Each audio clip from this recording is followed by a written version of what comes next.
Olá, que seja essa uma experiência de reflexão e alimento para a alma. Seja muito bem-vindo ao nosso podcast Palavras de Emmanuel, pelo Espírito Emmanuel, psicografia de Chico Xavier. Nosso objetivo é inspirar-nos a todos nesse desafiador exercício do amor. Aqui queremos proporcionar um momento de reflexões, sendo que inicialmente leremos o texto e a seguir adicionaremos alguns raciocínios sobre o que foi lido. Se você gostou, ajude a divulgar e compartilhe com quem você acha que pode gostar. Todo o mérito nós dedicamos a Cristo Jesus. Na esperança de que seja de alguma sorte útil, os nossos votos de muita paz. O verbo humano e a palavra escrita. O verbo humano pode falhar, mas a palavra do Senhor é imperecível. Aceita-a e cumpre-a, porque se te furtas ao imperativo da vida eterna, cedo ou tarde o anjo da angústia te visitará o espírito, indicando-te novos rumos. O livro é igualmente como a semeadura. O escritor correto, sincero e bem-intencionado é o lavrador previdente que alcançará a colheita abundante e a elevada retribuição das leis divinas à sua atividade. O literato fútil, amigo da insignificância e da vaidade, é bem aquele trabalhador preguiçoso e nulo que semeia ventos para colher tempestades.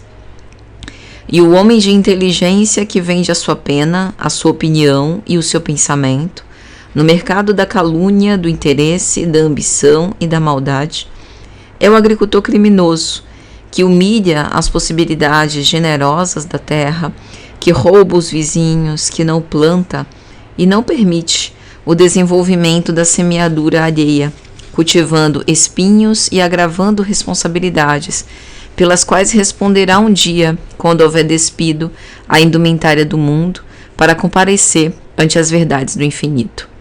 Os livros ensinam, mas só o esforço próprio aperfeiçoa a alma para a grande e abençoada compreensão.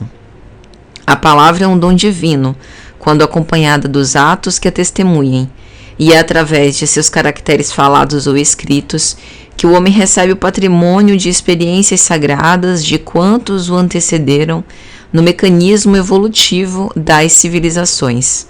É por intermédio de seus poderes que se transmite de gerações a gerações o fogo divino do progresso na escola abençoada da Terra. O livro representa vigoroso imã de força atrativa, plasmando as emoções e concepções de que nascem os grandes movimentos da humanidade.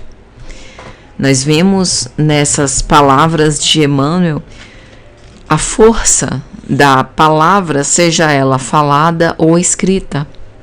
E isso nos lembra um trecho do capítulo 15 de Mateus, a partir do versículo 7, quando Jesus, direcionando-se aos fariseus e os chama de hipócritas, vai falar como às vezes nós dizemos algo com a boca, mas com os lábios, mas o nosso coração não tem afinidade com aquilo que a gente diz.